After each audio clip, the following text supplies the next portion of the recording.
Gabriel Utterson é um famoso advogado que investiga a misteriosa conexão entre seu amigo, o respeitável médico Dr. Henry, e o sádico Edward, um homem estranho, deformado e violento que comete crimes cruéis em Londres do século XIX. À medida que Utterson desvenda esses segredos, descobre que Henry e Edward, na realidade, são as duas metades de uma mesma pessoa. Henry criou uma porção mágica para separar a sua natureza boa da má, mas com o tempo, Edward ganha autonomia, dominando gradualmente Harry e levando-o à ruína. Ao final, Harry se suicida, incapaz de conviver com a contradição do seu próprio eu. Essa é a história de O Médico e o Monstro, de Robert Stevenson, escrita em 1886. A obra é um marco da literatura gótica e uma alegoria universal sobre a complexidade da psique humana, mas foi utilizada também para expor as enormes contradições da sociedade em que nós vivemos, envolvendo a ética, nossas identidades e senso de liberdade.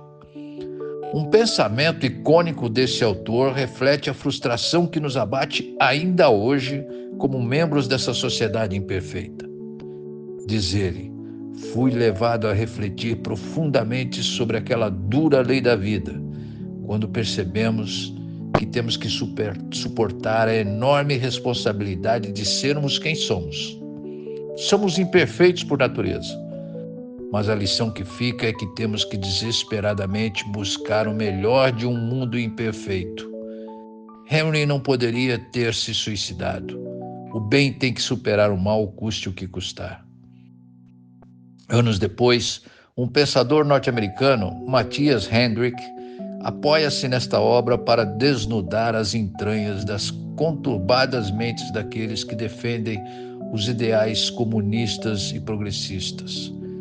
Tal e qual o personagem do livro, Matthias mostra que o médico precisa estar convivendo diariamente com o monstro. Como ocorre na hipocrisia dos intelectuais da Sorbonne, escrevendo rebuscados artigos para o Le Figaro, defendendo a alta dos impostos para empresários, bem como a demarcação das terras indígenas do Brasil, mas que o fazem da sacada de seus luxuosos apartamentos de frente para a Torre Eiffel, em Paris.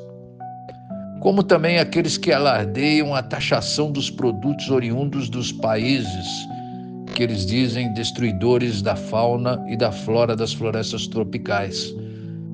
O fazem em meio aos seus jantares suntuosos, regados a carne de jacaré-açu, servido em uma mesa de ipê da Amazônia, dentro do requinte do restaurante do Wick, New York. Como também os que defendem os direitos humanos de assaltantes, assassinos, narcotraficantes, pedófilos, sem se preocupar com a vida daqueles que foram prejudicados por esses assaltantes e narcotraficantes.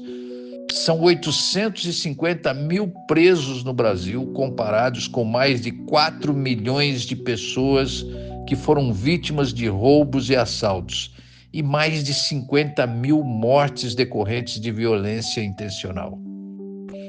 Para termos de comparação, após Nayib Bukele assumir em El Salvador, cerca de 70 mil marginais foram encarcerados. Mas isto representou 200 mil pessoas que deixaram de ser assaltadas e mais de 12 mil pessoas que deixaram de ser mortas por homicídio. Ou como os militantes anticapitalistas que vivem pregando sua moralidade turva e fazendo protestos contra as grandes corporações, mas que, no calar de suas campanhas políticas, aceitam enormes doações destas mesmas empresas. Enfim, Márcia Tiburi e Caetano Veloso, ativistas de esquerda, talvez tenham feito certo. Curiosamente, escolheram países símbolos do capitalismo como forma de mudar de ares. Estados Unidos e Inglaterra foram seus destinos. De lá, escreviam sobre Cuba, Venezuela e Coreia do Norte. E como dizia Roberto Campos, o falecido Roberto Campos, há algo de bem interessante em nossos artistas e intelectuais de esquerda. Admiram Fidel Castro, mas adoram também outras 3 coisas: bons cachês em moeda forte, ausência de censura e consumismo burguês, além de não gostar de pagar impostos. Interessante notar a obra de James Robson com o título Por que as Nações Fracassam? A resposta, respaldada por ampla pesquisa, mostra que os países que mais prosperaram são aquelas que propiciaram incentivos ao empreendedorismo do indivíduo e à meritocracia, bem como a competitividade como forma de evolução. Além do mais, diferencia a renda do lucro. Renda é uma coisa estática, lucro é dinâmico. Um assalariado vive de renda. Já o empreendedor, o empresário, briga a cada dia para aumentar o seu lucro.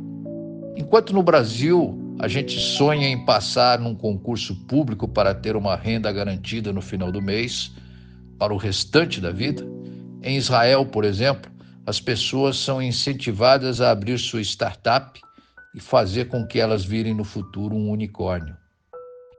Mundo interessante esse, né? No momento em que discutimos os rumos que nosso país deve tomar, uma pergunta-chave precisa ser feita: se queremos matar a nossa metade do médico ou a do monstro? Que bom seria se isso fosse só uma peça de ficção.